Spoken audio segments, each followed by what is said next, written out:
The ball arrives at Pele's feet, and for one frozen second, Italy still thinks the danger is in the middle. Then Pele does not shoot. He waits. He sees the captain sprinting into the frame. Carlos Alberto hits the pass first time, and the World Cup final suddenly looks less like a match and more like a verdict. Brazil 4, Italy 1. The third star, the Jules Rimet Trophy for keeps.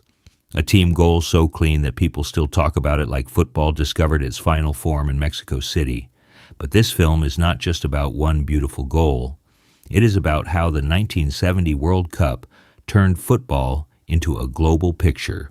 Color television, altitude, political pressure, genius, exhaustion, and the uncomfortable question behind the joy. What did the world see when it fell in love with Brazil? Mexico was not simply hosting a football tournament. It was trying to prove something. 2 years earlier, the country had hosted the Olympics, a modern global showcase shadowed by the Tlatelolco massacre, when government forces killed student protesters in Mexico City. By 1970, the stadiums, highways, hotels, and television infrastructure were part of a national image campaign. The message was clear. Mexico was modern, organized, and ready to stand in the center of the sporting world. But the memory of 1968 did not vanish because football arrived. That is part of why the tournament feels so layered. On the surface, color, music, crowds, sunshine. Underneath, the same question every host country faces. What does the world see, and what does it miss? Mexico 1970 was already historic before a ball moved. It was the first World Cup staged outside Europe and South America, and the first in North America. 5 cities carried the tournament: Mexico City, Guadalajara, León, Puebla, and Toluca.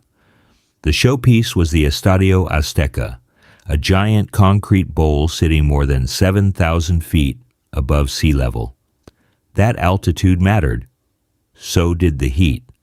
Games were scheduled for global television audiences, and players had to perform in conditions that turned ordinary effort into a physical argument. Mexico wanted the world to see modern organization after the 1968 Olympics. FIFA wanted a tournament that looked bigger than anything before it. Television wanted color, drama, and icons. Football gave them all three. This was the World Cup that understood the camera. The black and white Telstar ball was designed to read clearly on television. Yellow and red cards appeared as a new language for referees, even though no player was actually sent off at the tournament. Substitutions arrived too, changing how managers could react to injury, heat, and fatigue. For millions watching at home, football suddenly had a sharper visual grammar. The ball, the shirts, the cards, the packed stands, the green field under Mexican sun. And then Brazil walked into that picture wearing yellow, blue, and a kind of confidence that almost felt unfair. The tournament also widened the map. Morocco, Israel, and El Salvador made their first appearances at the finals. Morocco lost to West Germany, drew with Bulgaria, and showed that African football was not a ceremonial guest. El Salvador arrived after a qualification path tied to intense regional tension with Honduras, a reminder that football could not be separated from politics simply because FIFA wanted it to be. Israel's presence reflected a different sporting geography, one shaped by confederation disputes and regional realities. Mexico 1970 is remembered for Brazil, but the tournament was also part of a bigger shift. The World Cup was becoming more global, more televised, and more complicated. Brazil arrived with the team many people now call the greatest ever assembled. But back home, the country was living under a military dictatorship. The government understood what a winning national team could do. It could make people feel united. It could wrap repression in flags, songs, and celebration. That does not make the football less beautiful. It makes the beauty more complicated. Pele, Jairzinho, Tostao, Rivellino, Gerson, Clodoaldo, Carlos Alberto, and coach Mario Zagallo were not simply artists on a neutral stage. They became symbols inside a country where joy and power were fighting over the same yellow shirt. The tactical miracle was that Brazil should have been impossible to balance.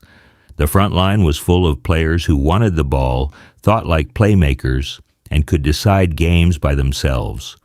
People later called them 5 number 10s. Pele had the gravity. Jairzinho had the acceleration. Tostao had the intelligence between lines.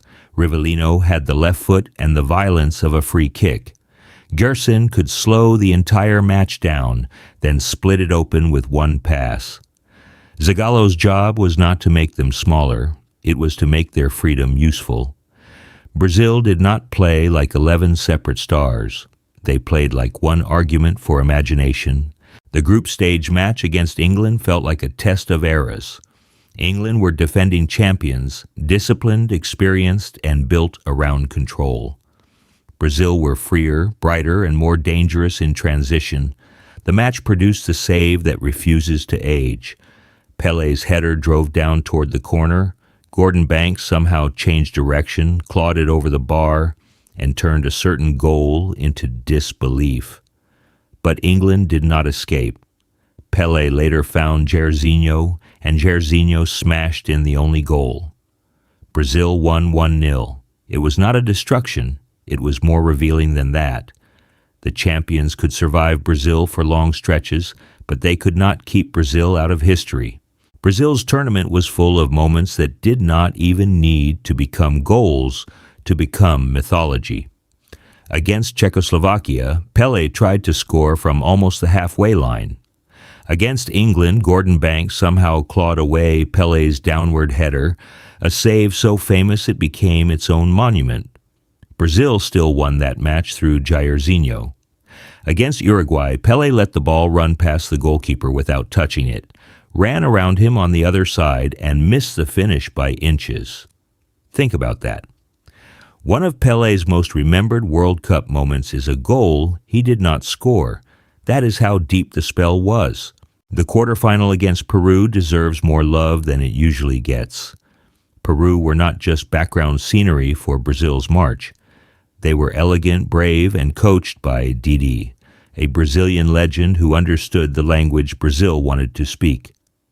Teófilo Cubillas played like a star, arriving early. Brazil won 4-2, but the match felt like an exchange between cousins. Rhythm, risk, attacking instinct, and just enough defensive vulnerability to make every move feel alive. For a tournament often remembered through one team, Peru helped make the whole thing breathe. They showed that beauty was not Brazil's private property. Brazil were simply the team that carried it furthest. Before Brazil and Italy could settle the final, the tournament gave Mexico City another kind of masterpiece. Italy versus West Germany was not graceful in the same way. It was survival theater. Italy led early. West Germany equalized in stoppage time. Then extra time became chaos. Goal, reply, lead again. 5 goals in 30 minutes. Franz Beckenbauer kept playing with his arm strapped after injury because substitutions were gone and the match would not let anyone leave. Italy won 4-3, but by the end the score felt almost secondary. The final would be Brazil's beauty against Italy's exhaustion, craft, and will. The final began with the obvious and then became strange. Pele rose above Tarcísio Bergnic and headed Brazil in front. Italy answered through Roberto Boninsegna after a defensive mistake, and for halftime, the dream was not safe. This is the part memory sometimes edits out. Brazil's masterpiece was not a stroll from the first whistle. Italy had dragged the match back to 1-1. Then Gerson changed the temperature. His left-footed strike made it 2-1. His long pass helped create the third, headed by Pele into Jairzinho's path. Jairzinho scored in every Brazil match of the tournament, and now even the final had his signature. Then came the 86th minute. Clodoaldo danced out of pressure. Rivellino sent the ball wide. Jairzinho carried it. Pele received it centrally, calm enough to make time feel slow. And Carlos Alberto, the captain, appeared on the right like a train arriving on schedule. The finish was violent, but the move was patient. That is why it lasts. It had rhythm, deception, trust, and a final strike that sounded like a door closing. Italy had not merely been beaten, A particular idea of football had been beaten by another idea, not defense against attack, but fear against expression. Brazil became the first nation to win the World Cup 3 times, which meant the Jules Rimet trophy belonged to Brazil permanently. Pele became the only player to win 3 World Cups.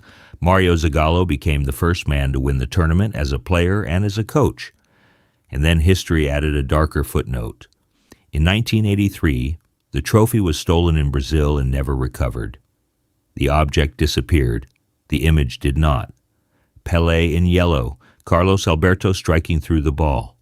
A team making the sport feel larger than the institution that organized it. Part of 1970's power is that the images still work. The Telstar ball looks like an icon because it was made for the screen. Brazil's yellow shirts look almost designed by memory itself. The Azteca looks enormous. The shadows are hard, the grass is bright, and the players move through the frame with a kind of mythic clarity. Later tournaments had more cameras, more money, more angles, more branding. But Mexico 1970 had something rarer, the feeling of a world discovering football in color at the exact moment the perfect team appeared.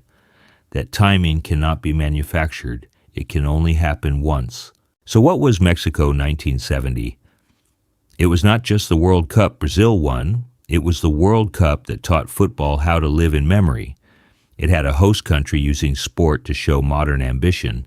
It had new rules, new television, new images, and old politics. It had Italy and West Germany playing until the match became a legend of pain. It had Brazil turning pressure into movement, and it left a question every generation still argues with. Can football be beautiful enough to unite people even when the world around it is compromised? In 1970, for a few yellow-shirted seconds at the Azteca, the answer looked like yes.